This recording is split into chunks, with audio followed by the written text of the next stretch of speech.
Nesta aula, vamos continuar o estudo dos impostos da competência privativa da União.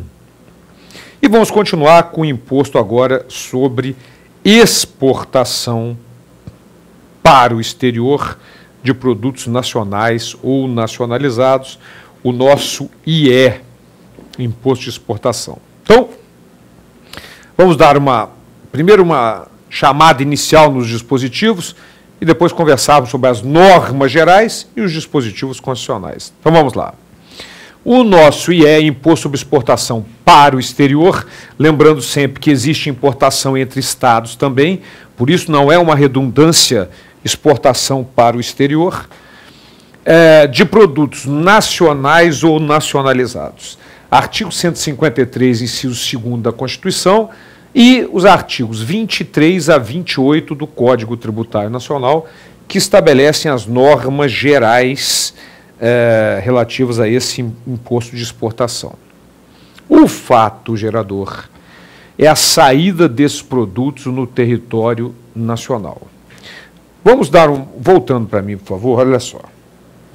Se o fato gerador do imposto de importação é a entrada, do imposto de exportação é a saída dos produtos do território nacional. Mas nós vimos que é imposto sobre exportação de produtos nacionais ou nacionalizados. O que vem a ser um produto nacionalizado? O que é isso? Produto nacionalizado é aquele que foi internado no país, desembaraçado, e vai ser exportado depois. Ele não está, por exemplo, sob regime de admissão temporária. Vamos dar uma olhadinha na definição, depois eu explico mais detalhes. Vamos lá. Considera-se nacionalizado o produto que tenha sido internado a título definitivo e, portanto, não está sob regime de admissão temporária, como estão os veículos de turistas estrangeiros, peças para exposições e outros. Ora, então vamos lá. Por exemplo, vem uma exposição, um quadro do Museu do Louvre, vem ser exposto aqui no Museu de Arte Moderna, no Rio de Janeiro, no MASP, em São Paulo, no museu, em outra cidade qualquer do país. Esse produto vai entrar e vai voltar. Nesse caso, quando estiver voltando, não há imposto de exportação, porque ele não foi nacionalizado. Ele está sob regime de admissão temporária. A mesma coisa, um argentino vem lá com o seu carrinho para passar as férias no Rio Grande do Sul, nas praias do Rio Grande do Sul. Ao voltar com o seu carro, não vai haver imposto de exportação, porque o veículo estava sob regime de admissão temporária. É lógico, só fazendo um parênteses, esse regime de admissão temporária, ele termina se o produto for vendido aqui, por exemplo, ou se expirar o prazo de admissão temporária. Há uns tempo atrás, houve uma feira de automóveis em São Paulo, estavam lá Lamborghinis, Ferraris, carros maravilhosos, para quem gosta de veículo, para quem gosta de carro, é muito bom de ver e tal, mas esses carros aconteceram o seguinte, eles entram sob o regime de admissão temporária e se forem vendidos, aí tem que ser pagos os impostos todos, porque estão sob regime de admissão temporária. E eles entraram e foram todos vendidos imediatamente, mas os administradores não comunicaram, os importadores não comunicaram o fato que tinham sido vendidos. Mas a fiscalização descobriu e apreendeu os veículos, levou os veículos apreendidos, mas foi muito curioso porque os fiscais não requisitaram um caminhão para levar os veículos. Eles quiseram levar pessoalmente as Ferraris, as Lamborghini. Talvez tenha sido a oportunidade única de dirigir um carro daquele. Mas, porque acabou o regime de admissão temporária, porque foi vendido. Mas o imposto de exportação, portanto, é um imposto sobre exportação de produtos nacionais ou nacionalizados, que não estão sob regime de admissão temporária, e o fato gerador é a saída deles do território nacional. Este é o nosso imposto de exportação para o exterior de produtos nacionais ou nacionalizados. Mas e os outros detalhes? Nós vimos o fato gerador e o contribuinte, quem vai ser, a base de cálculo. Vamos lá.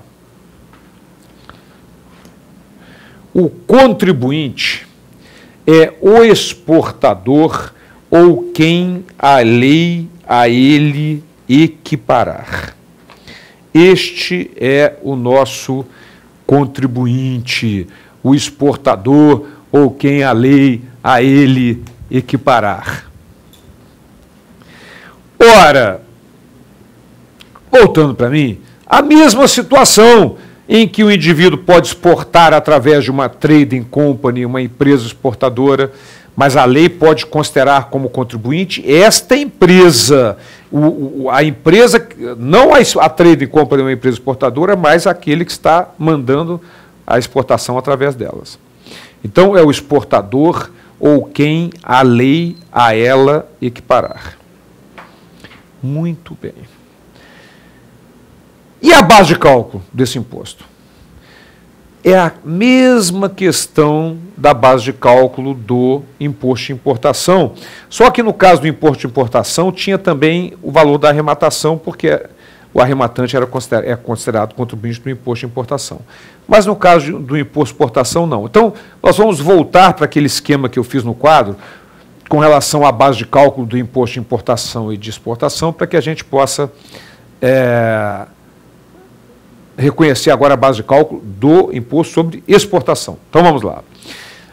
A base de cálculo tanto do II quanto do IE, se a alíquota for a ad valorem, que é um percentual sobre o valor, a base de cálculo será o valor do produto. E se a alíquota for específica, a base de cálculo será a unidade de medida adotada pela lei. Por exemplo, R$100 por tonelada de produto exportado, por quilo de produto exportado, unidade de produto exportado, par, dúzia, seja lá o que for. Então, no caso do imposto de importação, ainda tinha mais uma hipótese, que a base de cálculo seria o valor da arrematação. Mas no caso do imposto de exportação, não. Só tem essas duas possibilidades. Se a alíquota for ad valorem, será o preço do produto, o valor do produto, e se a alíquota for específica, a unidade de medida adotada pela lei. Então, voltando para mim, esta é a base de cálculo do imposto sobre exportação, mas nós vamos voltar para os nossos slides, que tem mais um detalhezinho que eu quero mostrar a respeito do imposto, sobre a base de cálculo no imposto de exportação. Então, vamos lá. A base de cálculo, quando a alíquota seja específica, a unidade de medida adotada pela lei tributária, tonelada, quilo, par, dúzia, unidade, seja lá o que for. Quando a alíquota seja ad valorem, o preço normal que o produto ou seu similar alcançaria ao tempo da exportação em uma venda em condições de livre concorrência. Voltando para mim, é importante lembrar um detalhe. Aqui pode não ser o valor declarado na exportação, certo? A base de cálculo pode não ser esse valor declarado. A base de cálculo vai ser o preço que alcançaria aquele produto ou seu similar a uma exportação naquela situação. Bom, mas tem um detalhe ainda sobre base de cálculo importante. Vamos lá, conhecer qual é. A lei pode adotar como base de cálculo a parcela do valor ou do preço referidos anteriormente, excedente valor básico fixado de acordo com os critérios e dentro dos limites estabelecidos. O que significa isso? Boba, volta, boba, não sei, não estou entendendo isso aí, não entendi nada. Muito simples. Existem alguns produtos que têm a chamada pauta fiscal. O que é a pauta fiscal? É um valor mínimo de imposto. O valor mínimo a servir como base de cálculo. Vamos imaginar exportação de produto qualquer, de uma mercadoria qualquer. Vamos imaginar que essa mercadoria tem uma pauta fiscal tijolo, uma pauta fiscal de R$1.000 o milheiro. O exportador pode exportar por muito menos, mas vai pagar sobre R$1.000, que é a pauta fiscal. No entanto, se o valor que ele vender ultrapassar essa pauta fiscal, esse valor mínimo de referência, se ele vender por 1.300, esse excedente é tributado também. Em outras palavras, o que esse dispositivo quer dizer é que esse valor fixado é o mínimo que ele vai ter que pagar. Se ele vender por um preço maior, vai ter que pagar mais. Muito legal. E tem mais um detalhe ainda importante sobre a base de cálculo. Vamos lá? Vamos conhecer. Considera-se a entrega como efetuada no porto ou lugar da saída do produto. Vamos dar uma paradinha nessa redação e voltando para mim. Isso é importante. Saiu do porto para ser exportado, considera-se entregue a mercadoria. E já pode ser cobrado o imposto de exportação. Olha que detalhe fundamental e importante esse detalhe. Muito bem, mas vamos adiante. Considera-se, portanto, a entrega como efetuada no porto ou lugar de saída do produto, deduzidos os tributos diretamente incidentes sobre a operação de exportação. Qualquer tributo que houver sobre a exportação, é que, na verdade, hoje não se aplica isso, porque não há nenhum tributo incidente sobre a exportação, a não ser o próprio IE. Agora que vem um detalhe importante. E, nas vendas efetuadas a prazo superior aos correntes no mercado internacional, o custo do financiamento. Então, excluído o custo do financiamento quando as vendas efetuadas a prazo superior aos correntes no mercado internacional. Como é que funciona isso? Nós vamos montar, eu vou dar um exemplo prático num quadro, escrever um exemplo prático, para que a gente entenda exatamente o que o legislador quis ao estabelecer essa regra. O objetivo é lógico, o objetivo do Brasil é exportar cada vez mais. É interessante que haja um superávit, ou seja, as exportações ultrapassem as importações sempre. Então, há sempre um incentivo à exportação. Vamos imaginar a seguinte situação. O preço de um produto, o prazo normal no mercado internacional para aquele produto é de 12 meses.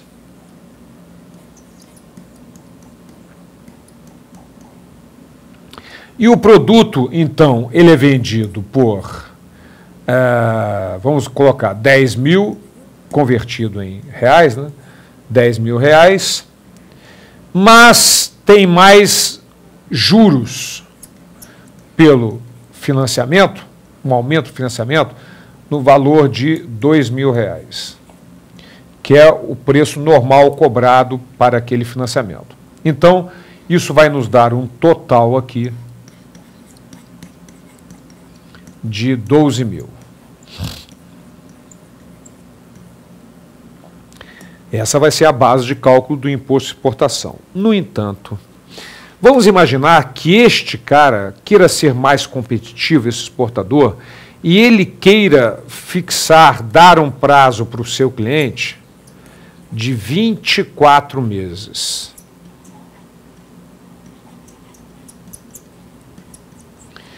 Só que, para que ele possa dar esse prazo de 24 meses, ele vai ter que aumentar um pouquinho o valor do produto.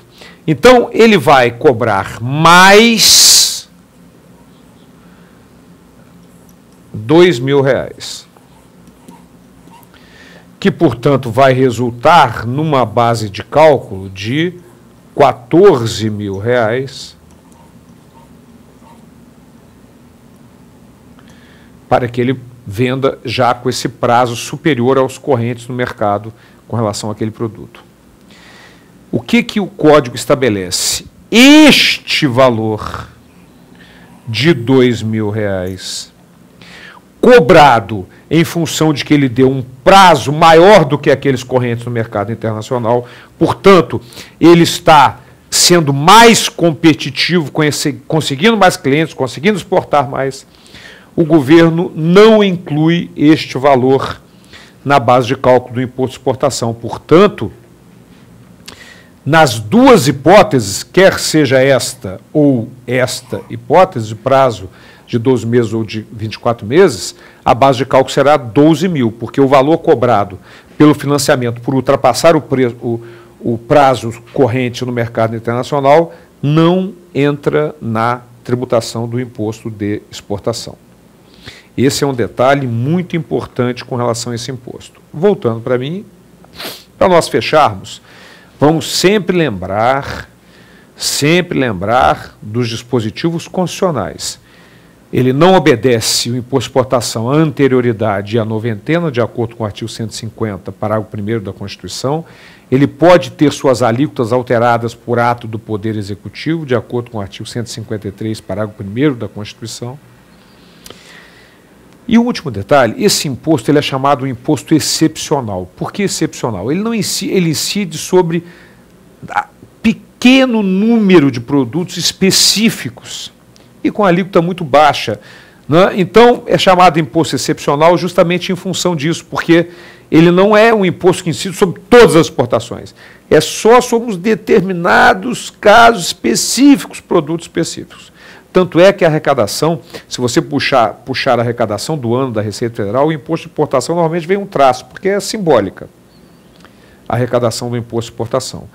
Então, este é o IE, que, junto com o II que nós vimos na aula passada, compõe os impostos sobre o comércio exterior, também chamadas, numa linguagem vulgar, tarifas aduaneiras. Na verdade, não são tarifas, são impostos sobre o comércio exterior, o imposto de importação e o imposto de exportação para o exterior de produtos nacionais ou nacionalizados.